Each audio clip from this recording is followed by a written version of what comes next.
everyone and welcome back to Empower Tutoring. Last time हम topic angles पर बात कर रहे थे and I have explained you about many of the angles.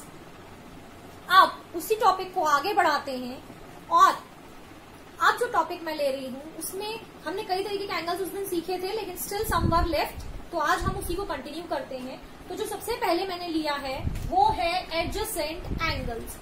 इस टर्म का यूज कॉम्प्लीमेंट्री एंगल्स और सप्लीमेंट्री एंगल्स जब मैंने आपको पढ़ाए थे तो उसमें यूज किया गया था. अब समझते हैं इसको डिटेल में कि एडजेसेंट एंगल्स क्या है. तो एडजेसेंट एंगल्स की दो प्रॉपर्टीज हैं कि हम एंगल्स को एडजेसेंट कब कहेंगे. Number one, when they have an arm in common. सबसे पहला पॉइंट आता है कि उनमें एक आर्म कॉमन होनी चाहिए. Number two, when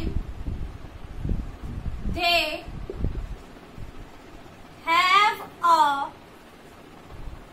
common vertex. और साथ ही साथ उन एंगल्स में एक कॉमन वर्टेक्स भी होना चाहिए. कैसे देखते हैं. ये मैंने एक स्ट्रेट लाइन ड्रॉ करी और एक मैंने इस तरीके से लाइन ड्रॉ कर दी है. ये रेज है क्योंकि हम एंगल्स में बात कर रहे हैं. ये कोई पॉइंट है O, यहाँ पर कोई पॉइंट है A, यहाँ पर कोई पॉइंट है B और यहाँ कोई है C. Now in this figure angle AOC angle का नेम कैसे रखना है ये लास्ट वीडियो में मैंने बताया था. तो एंगल AOC यानी यहाँ जो एंगल बन रहा है ये एंगल एंड एंगल BOC ये दूसरी तरफ बनने वाला ये एंगल, ये दोनों एंगल्स क्या कहलाएंगे. ये एंगल्स कहलाएंगे एडजेसेंट एंगल्स. क्यों कहलाएंगे? बिकॉज जब हम बात करते हैं एंगल AOC और एंगल BOC की, तो ये जो रे आप देख रहे हैं OC, ये दोनों ही एंगल्स में कॉमन है. तो हमारा पहला वाला पॉइंट क्लियर होता है कि दोनों के बीच में एक रे कॉमन है. सेकेंड पॉइंट था कि उनके बीच में एक वर्टेक्स भी कॉमन होना चाहिए. तो जैसे कि आप देख रहे हैं एंगल AOC में O वर्टेक्स है, एंगल BOC में भी O वर्टेक्स है. तो O वर्टेक्स इन दोनों एंगल्स के बीच में कॉमन हो गया.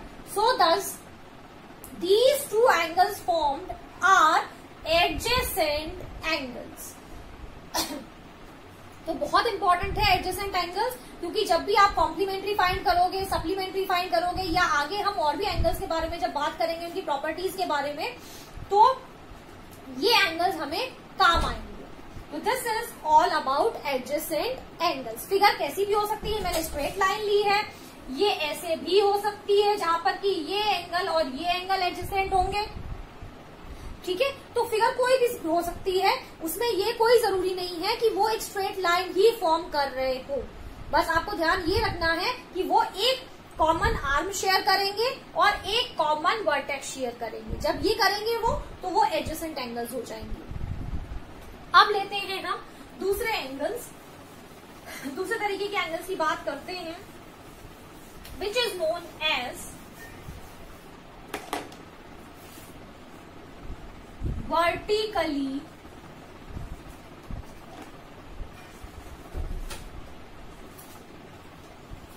Opposite angle. Vertically opposite angle, इस एंगल की अब हम बात करते हैं. अब ये एंगल कैसे निकालेंगे हम. तो देखिए, कोई दो लाइंस इंटरसेक्ट कर रही हैं. सपोज करिए किसी पॉइंट P पर कोई भी दो लाइंस हैं जो इंटरसेक्ट कर रही हैं किसी पॉइंट P पर. तो सपोज करिए कि यहाँ मैं रेज मार्क कर देती हूँ जिससे कि हम एंगल ले पाए. तो अगर ये एंगल मैंने उसको नेम दिया 1, इसको एंगल दिया 2, दिस इज एंगल 3 और दिस इज एंगल 4. तो अब क्योंकि ऑपोजिट एंगल आ रहा है तो इसका मतलब है कि आमने सामने वाले यानी एक दूसरे के सामने आने वाले एंगल्स जो हैं वो एंगल्स कहलाएंगे वर्टिकली ऑपोजिट एंगल्स। एक दूसरे के आमने सामने आने वाले एंगल्स क्या कहलाएंगे? Vertically opposite angles. और कब होंगे ये? जबकि दो लाइंस इंटरसेक्ट कर रही होंगी। These angles are formed when two lines are intersecting each other. तो अब इस केस में angle 1 is equals to angle 3। जब भी वर्टिकली ऑपोजिट एंगल्स होते हैं दे आर इक्वल, ये आपको ध्यान रखना है। Vertically opposite angles are always equal. तो एंगल 1 एंगल 3 के इक्वल हो जाएगा। और ये कैसा एंगल है? हम इसमें शॉर्ट में लिख देते हैं वर्टिकली ऑपोजिट एंगल। इसी तरीके से एंगल 2 और एंगल 4 दोनों एक दूसरे के सामने आ रहे हैं तो angle 2 is equals to angle 4। और अगेन ये किस तरीके के एंगल है? Vertically opposite angle. तो ये आपको ध्यान रखना है, what are vertically opposite angles. When two lines intersect each other at a common vertex then the angles form opposite to each other are vertically opposite angles. और इनकी एक प्रॉपर्टी क्या है? That they are always equal. जो vertically opposite angles होते हैं वो हमेशा क्या होते हैं? इक्वल होते हैं। तो ये आपको ध्यान रखना है। अब हम लेते हैं कुछ theorems based on these all points which we have discussed. ये थ्योरम्स इक्वली इंपॉर्टेंट हैं फॉर क्लास 6, 7, 8, 9, 10। जो भी थ्योरम्स अब हम लेने वाले हैं वो सभी जगह एक जैसी इक्वल इंपॉर्टेंस रखती हैं। तो शुरू करते हैं हम थ्योरम्स। तो जो पहली थ्योरम है, थ्योरम फर्स्ट, जो फर्स्ट थ्योरम है ये थ्योरम क्या कहती है? It says when two lines intersect, जब दो लाइंस इंटरसेक्ट करेंगी तो क्या होगा? The sum of each pair of adjacent angles is always 180 degree. और सेकेंड पॉइंट है vertically opposite angles are equal, जो अभी हमने पॉइंट किया था। इन दो पॉइंट्स को हमें प्रूव करना है। अब हम देखेंगे ये कैसे आता है। थ्योरम्स क्या होते हैं? स्टेटमेंट्स होते हैं जिन्हें हम प्रूव कर सकते हैं। Such kind of statements which can be proved are called theorems. तो फर्स्ट थ्योरम है व्हेन टू लाइंस इंटरसेक्ट, जब दो लाइंस इंटरसेक्ट कर रही हैं तो first point the sum of each pair of adjacent angles. अभी हमने एडजेसेंट एंगल्स के बारे में पढ़ा था। तो जो सम है उन एडजेसेंट एंगल्स का वो क्या होगा? 180 होगा।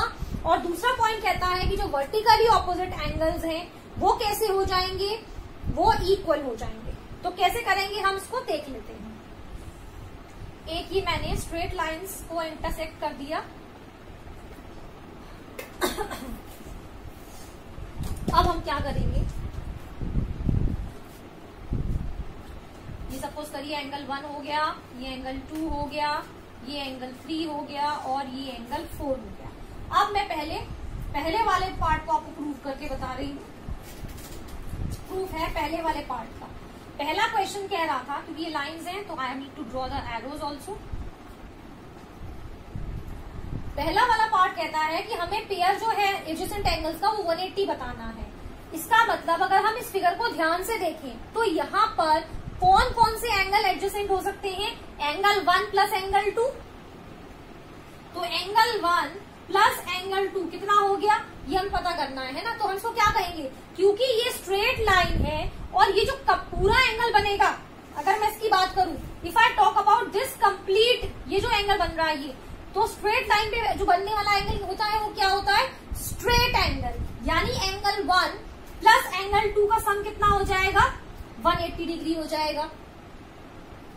इसी तरीके से अगर हम एंगल 2 और एंगल 3 को देखें तो ये दोनों भी एडजेसेंट एंगल्स हैं, क्योंकि ये कॉमन जा रही है लाइन और ये इनका वर्टेक्स है।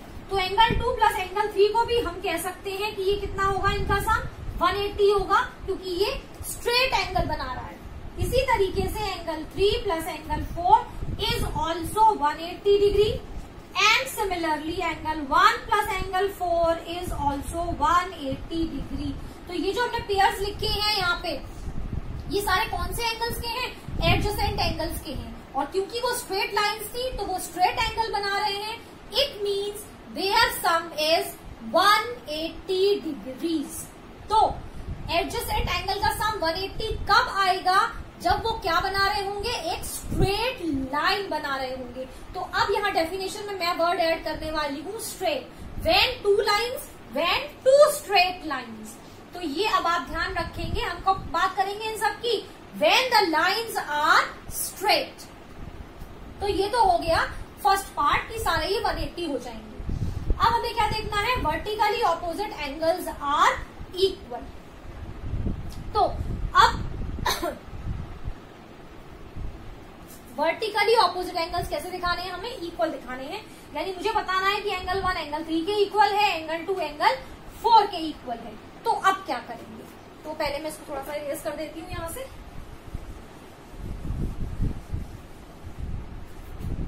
फिगर एक बार अच्छे से ड्रॉ कर लेते हैं जिससे कि हमसे समझ में आ जाए।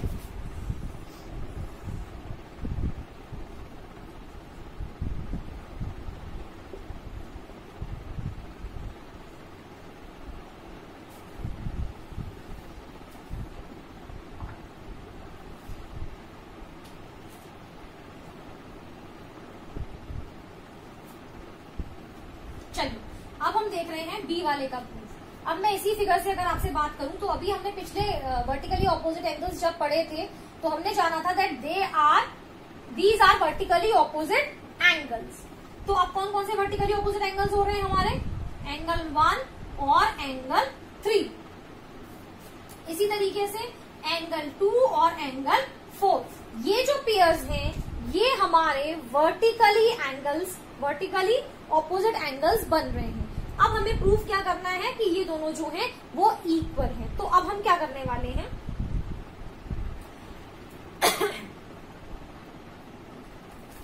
हम यूज उसी चीज को करेंगे जो अभी हमने थोड़ी देर पहले की थी, कौन सी, एडजेसेंट एंगल वाली। हमें पता है कि एंगल 1 प्लस एंगल 2 180 डिग्रीज के इक्वल है। हमें ये भी पता है कि एंगल 2 प्लस एंगल 3 भी 180 डिग्रीज के इक्वल है। फिगर से आप देख सकते हैं एडजेसेंट एंगल्स है। अगर मैं चाहूं तो यहां लिख देती हूं एडजेसेंट एंगल्स, ठीक है। अब क्या करना है, अब क्योंकि ये भी 180 है और ये भी 180 है, इसका मतलब ये जो दोनों एक्सप्रेशंस हैं, मेरे सपोज करिए मैंने ये लिखा ए और ये लिखा बी, इसका मतलब ये दोनों इक्वल हो जाएंगे। Then angle 1 plus angle 2 is equals to angle 2 plus angle 3, ऐसे लिख सकती हूँ मैं। जब ये 180 इक्वल होंगे तो उनका जो लेफ्ट हैंड साइड का पार्ट है वो भी इक्वल हो जाएगा। लेफ्ट हैंड साइड में क्या है, 1 प्लस 2 और 2 प्लस 3। अब आप ध्यान से देखेंगे तो एंगल 2 दोनों तरफ कॉमन है। जब कॉमन होता है तो हमसे क्या कर देते हैं, डिवाइड कर देते हैं, सब्ट्रैक्ट हो जाता है, वो सॉरी सब्ट्रैक्ट हो जाता है, दोनों तरफ कॉमन है, सब्ट्रैक्ट हो जाएंगे ये दोनों। तो अब हमारे पास क्या बचेगा, angle 1 is equals to angle 3। यही वो था जो हम प्रूव कर रहे थे। क्या प्रूव कर रहे थे कि वर्टिकली ऑपोजिट एंगल्स कैसे होते हैं, इक्वल होते हैं। तो उसके लिए हमने यूज क्या किया, एडजेसेंट एंगल की जो फर्स्ट हमने पॉइंट था जो प्रूव किया था उसी की प्रॉपर्टी को यूज करके हमने यहाँ वर्टिकली ऑपोजिट एंगल्स को इक्वल किया है। अभी बहुत कुछ बाकी है टॉपिक में। Stay tuned for the channel to learn more about the angles and other topics also. Like, share and subscribe with your friends. Feel free to write in the comment box any such topic जो आप चाहते हैं कि मैं आपके लिए उस पर वीडियो लेकर के आऊं। चैनल के साथ बने रहिए क्योंकि वीडियोस एक एक करके ही अपलोड होते हैं। Till then, bye bye everyone। फिर मिलेंगे अगले वीडियो में।